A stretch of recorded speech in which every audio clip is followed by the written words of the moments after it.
औज़ुबिल्लाहिमिनश्शैतानिर्रजीम बिस्मिल्लाहिर्रहमानिर्रहीम। अस्सलामु अलैकुम वरहमतुल्लाहि वबरकातुहू।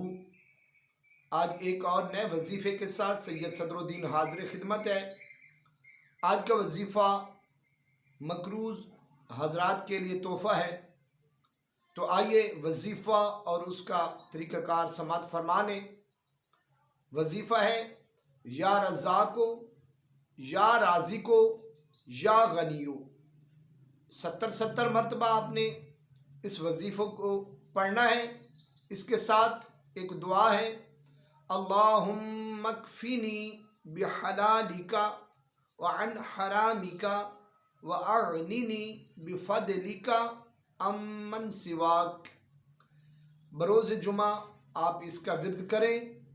इंशाअल्लाह अगले जुमा से पहले आपके रिज़्क़ में बरकत होगी और आपका जो कर्ज़ा है इंशाअल्लाह उसमें वाक़या कमी नज़र आएगी। मेरे चैनल को सब्सक्राइब कीजिएगा, मेरी वीडियो को ज़्यादा से ज़्यादा लाइक कीजिएगा, शेयर कीजिएगा, मेरे हक़ में दुआ कीजिएगा। अल्लाह हाफ़िज़ व नास।